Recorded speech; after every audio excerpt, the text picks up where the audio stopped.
So let's talk about a story that it almost doesn't seem real. You have a guy who scams people out of more than $100 million, right? He ends up serving just 22 months in a pretty cushy prison. And then Hollywood makes a massive blockbuster movie celebrating his life of crime. It's a wild ride, and it's as confusing as it is famous.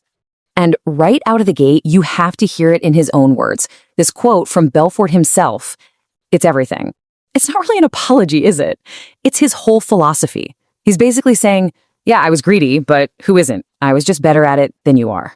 It just sets this incredibly murky, morally gray tone for the whole story. And that really brings us to the core question we have to ask here. This isn't just about what he did. It's about how we reacted. How on earth did the bad guy in this story manage to become the star, the guy people were actually rooting for? To figure that out, we've got to go all the way back to the beginning. Yeah, long before he was ever the Wolf of Wall Street, Jordan Belfort was just a kid from Queens, but he had this ambition that was way, way bigger than his neighborhood. I mean, this guy was just hardwired to get rich from day one, and he was about to figure out the one special skill that would make it all happen. You can see his laser focus right here in his early life. I mean, think about it.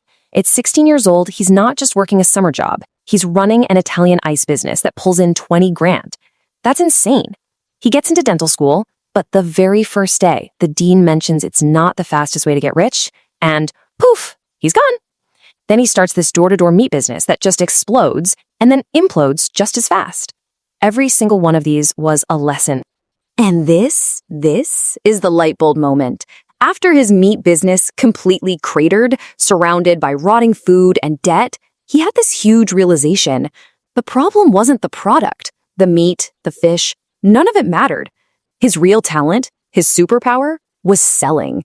And if you could sell anything to anyone. Okay, so now he's got this powerful new idea. He's looking for a new product, something a little more profitable than steak, and he sets his sights on Wall Street. But he's not just going to join some firm. No. He's going to build his very own version of it from the ground up. So he gets a legitimate job on Wall Street, but then the Black Monday crash of '87 hits, and he gets laid off. For him, this wasn't a failure. It was a massive opportunity. He discovers the world of penny stocks, or pink sheets. This was basically the Wild West of the financial world. You could forget the measly 1% commissions the big guys were making. Here, you could pull in a 50% commission. You didn't need a fancy degree, you just needed to be a shark on the phone. And this is the scheme that the entire empire was built on, the pump and dump. It's a simple, classic fraud, but Belfort and his crew, they turned it into an absolute art form. The idea is simple. You buy a worthless stock, you use high-pressure sales to create a bunch of fake hype, you drive the price way up, and then you sell off all your shares, leaving everybody else with nothing. And what's wild is how they turned it into a system, a playbook. Step 1, accumulate. They'd buy up huge chunks of some garbage penny stock for next to nothing. Step 2, inflate. The boiler room would get on the phones, using Belfort's straight-line sales script to create a feeding frenzy. And then step 3, dump.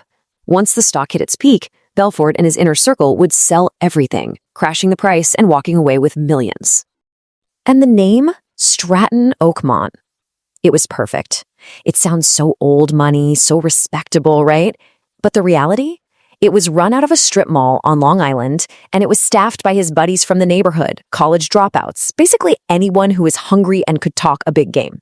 He didn't care about experience. He just wanted raw, greedy ambition. And with that system in place, the money just started pouring in. It was beyond belief. This wasn't just a company, it was becoming a full-blown cult of money and chaos, with Belfort as its perfectly dressed, charismatic leader. I mean, just look at these numbers for a second. They're staggering. Stratton Oakmont raised hundreds of millions of dollars taking these companies public. But where did that success come from? It came from over $110 million in losses for the regular people they duped. And where did that money go? Well, a huge chunk of it, over $50 million, went straight into Jordan Belfort's pocket. And the culture he built was the engine for all this fraud. If you made money, you were a king. You got Rolexes, huge bonuses, you were worshipped. If you didn't, you were humiliated in front of everyone, and then you were out the door. The office was this insane circus of drugs, parties, and pure testosterone. And here's the really ugly part. They specifically targeted the small-time investors, the working-class people that the real Wall Street wouldn't even talk to. They were selling a dream to people who had the most to lose. But, an empire built on lies, it's just not built to last. The bigger and louder Stratton Oakmont got, the more unwanted attention it started to attract.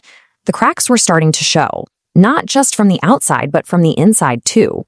You can see how it all started to unravel. As early as 1994, the SEC is starting to notice something's not right with their deals. By 95, an FBI agent named Gregory Coleman is quietly building a case. But the real nail in the coffin comes in 96, when Belfort's own guys, his most loyal brokers, start to flip. They start wearing wires, cooperating with the feds. So when that raid finally happened, it really wasn't a surprise. It was just the end of the party. And while all this is happening, while the feds are closing in, Belfort himself is just completely spiraling. His drug use is out of control. There's the infamous story of him crashing his Ferrari high with his daughter in the passenger seat. And then, in this moment of pure arrogance, he orders his captain to sail his massive yacht into a giant storm, and he sinks the thing. His life was basically a perfect mirror of his business. Just one spectacular, reckless crash. Now, for basically anyone else on the planet, this is where the story would end. You get arrested, you go to prison, it's over. But for Jordan Belfort, nope. This was just the beginning of his next and somehow even more successful chapter. And this really shows you the absolute injustice of it all. Facing serious prison time, Belfort did what he always does. He made a deal. He ratted out more than 30 of his friends and colleagues. And his reward for that? A measly 22 months in a minimum security prison where he literally played tennis. Meanwhile, his victims, they lost their life savings, their retirement funds, and that $110 million he was ordered to pay back, almost none of it has ever been seen again. So how does he even begin to come back from this? Well, you can't make this stuff up. His cellmate in prison was Tommy Chong. Yes, from Cheech and Chong. And Chong would listen to all of Belfort's insane stories. And instead of seeing a criminal, he saw a bestseller. He's the one who looked at Belfort and said, "Dude, you have to write this all down." And just like that, the rebranding machine kicked into gear. First came the book, which wasn't really a story of regret. It was more like a celebration of all the crazy stuff he did. Then came the movie deal with Scorsese and DiCaprio, which turned his crimes into this huge piece of global entertainment. And from there, he built a whole brand. He's now a motivational speaker and a sales coach, teaching people a cleaned-up version of the very same sales tactics he used to rip people off. So let that sink in. He didn't just get a light sentence. He literally monetized his own crime. He took a story about financial ruin and human misery and repackaged it into a story about ambition, about beating the system. His prison time wasn't the end of his career. It was the launchpad for a brand new one. Which brings us right back to that first big question. It's easy to see what Jordan Belfort did and why he did it.